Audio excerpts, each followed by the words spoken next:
Welcome to G's Table Talk, where we bring to the table conversations that reach beyond the kitchen.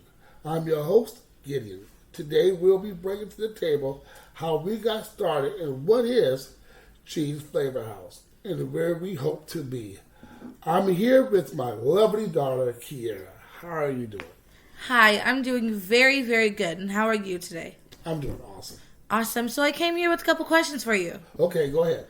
So the first question I have was, how did the business get started? Like, can you tell us a little bit about how this whole thing came in mind? Well, yeah. Well, we have to send you guys to Chicago.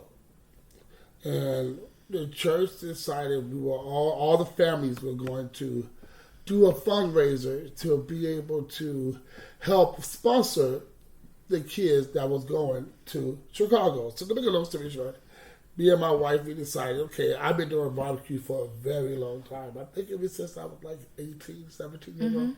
So I decided, well, hey, I've been barbecuing for the church. Let me actually put together my barbecue sauce. Now, prior before that, I would take barbecue sauce and I would doctor it and, I would add my own stuff to it. Yeah. And people liked it, but it really wasn't my recipe. I just kind of just added to what was already there, right? Because that's how we did it. We just add to what was there to make it more flavorful to how we like things to taste. So I did that for a while. And so this was the first time I actually took a step out and literally made my barbecue sauce from nothing. And I was surprised how much fun it was and how much work it actually is to really come out with your own barbecue sauce. So I did it. I put it together. I put my flavors together. I put my seasoning together. I let it marinate for I think it was like 13 hours, slow cooked. And so I bottled it myself. And I think it was like 25 bottles I made. And we began to sell it at the church. And surprisingly, wow, it tasted pretty good. And we actually sold enough to send you guys away. Yeah, I do remember that. That barbecue sauce was really, really, really good. Yeah. And it was a lot of good reviews. Yeah. So my question here is, how did you go from the barbecue sauce that we knew back then to the now seasoning brand that we have now? Well, I would like to take the time out really to tell you where I got the name from. A lot of people think, geez, Flavor House is my name because obviously my name is Gideon, so they figure, geez, it must be my name attached to it, and the table, geez, Flavor House, and well, what they really don't know is that there's actually a kind of a testimony behind the name as itself. G's Flavor House, the G actually stands for God. And the flavor, believe it or not, is really about the multitudes of people coming together. And one of the things I really am so serious about is bringing families back to the table. And so the Lord laid it on my heart to make it where I will be able to use this platform in a way to minister by bringing family together. Because one thing about families, everybody have their own tradition. Everybody have their own meals and things that would pass on from generation to generation. And I wanted to find a way, how can I be able to minister to people at the same time come out with a good product that they can enjoy, but be a part of their tradition. And that's where G's Flavor House comes from. The flavor is a multitude of families and people from different cultures and backgrounds come to the table, enjoying the meal, and appreciating one another. So that's how that name, G's Flavor House, came about. And where we are at right now, I took that name, and God used it as a platform to be able to minister to people and to the hope of bringing family back to the table again. Awesome. I love that story. I love that that's happening. It definitely clears up a lot of confusion, because I know that when someone hears things that like abbreviations like G's Flavor House, for instance, like this one, a lot of the times they're going to think, okay, it's the name of the person that's ran it. But I think that's a beautiful testimony, and glory to God that that's happened, that he gave that to you and the thought to you and the idea is to you to make this brand. And I really hope that this touches a lot of people out there. But circling back to my question, now that we have the name, how did we get the product? Because right now we're selling seasonings. So how did we come from that seasoning? Okay, so once I started to sell the barbecue sauce, I started to hand it out to people. It was actually like a little gift box. I had the barbecue sauce. I also had this honey mustard that I call liquid gold. And so Yeah. I would put it together in these little gift boxes, and I would like give it to people and kind of minister to them, like, here, just thinking about you. And I did that for such a long time where people were like, well, maybe you should sell this. But I didn't have no experience of selling barbecue sauce or other stuff, you know. It was just like, how am I going to actually sell this stuff? So I started to look into the development and the process of manufacturing and selling the actual barbecue sauce. And what I found out, there was a lot of things you have to do to be able to bring the barbecue sauce and put it in production. It wasn't as simple as I did it the first time. This was more like you needed a lot of things to be able to put that into motion. Yeah. And at the time, I really working a full-time job, trying to take care of my family. I really didn't have that time to put together, to go through this long process. A lot of people don't realize this is a long process of just making your barbecue sauce. You have to go through FDA approval. You have to go through all these things that normally you wouldn't have to go through if it was something simple like seasoning. Well, I found out in the process of researching about how can I get my barbecue sauce out, that there was a way I could at least get my seasoning and dry rubs out. And I felt like at the time that was more, was what I was able to do at that time. So then I started to research about what it would take to sell my dry rub and my seasoning. Yeah. And that's how we got connected to making my dry rub and seasoning that we currently know now as G Flavor House Dry Rub and Seasoning. I love that. Okay, so we're in a season right now where there is a lot of people that are opening up businesses, a lot of people that have a lot of ideas, and God's really like speaking to a lot of people right now to like, okay, we should open up this, and you go to Instagram and you'll see a lot of like new ideas on there. So how long did it take you from getting to when you first got the idea to finalizing your product right now and getting your recipes all done? Well, I can tell you, it took us at least 4 to 5 years. Now, the process took altogether, maybe I'll say about a couple of months. But why did it take 4 or 5 years? Okay, I don't really understand the way things sometimes work in the journeys that you go on. But everything you create and any business you get into is called a journey. Yeah. And that journey sometimes can be 4 to 5 years before you even get to a place where you feel comfortable enough and you are consistent enough to really go after this. So it took me a long time to really get it all figured out, and I had to do a lot of praying. I went through a lot of trials. I went, things that I had to overcome to be able to get to this place where I felt comfortable enough within myself that I could actually do this and that I could be successful at it. And I think that journey really starts within yourself. The project is easy, but the commitment is hard. And that commitment that you have to be able to start a business that you never did before, and to create a company that you really don't have no experience of doing, that takes some really deep down searching yourself and knowing that I can actually do this. I think it's more convincing myself than anything that I can do it. The product can sell itself, but a person behind the product is the one that's going on the journey to be able to get to that level. Amen. So how did you launch your website from then, and how has the online presence like affected you or helped you along the way? Well, the thing is about G Flavor House Dry Rub and Seasoning, what separates us from any other company. Well, you can't go to I didn't want to go mainstream. I didn't want to be a company where you go to Walmart, you go to Safeway. You can't find us at Walmart. You cannot find us at Safeway. You can only find this through cheeseflavorhouse.com. And I kind of made it like that because we are the only company out in Scottsdale Valley, to what I know, even in Washington State, where you order it online and it's made and it's shipped to you.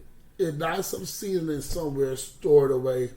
It actually don't even get made until you order it. So when you order it, then we make it, then it's shipped before you within a 24-hour period. And that's what I had to come up with, something that nobody else are doing and nobody else have done. It's for people to just get on their website, find a drive up and season that they want, order it, and knowing they're getting it at fresh within the next 24 hours. Which means that we take the order, we process the order, we prepare the order, we ship the order, all within 24 hours. So they can get the freshest seasoning possible.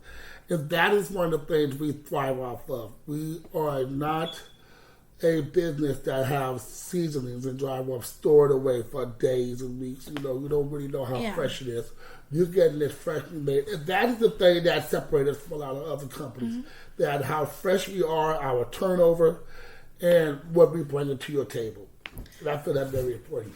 Yeah, so on the other hand, what kind of challenges have we faced with this? Like with social media and advertising, especially as newcomers, we're just about the seasoning, we're just not getting out there and like really putting it in a public space. So what kind of challenges have we faced with the marketing and like advertising social media? Marketing has been, it takes a lot of creativity to be able to scale this.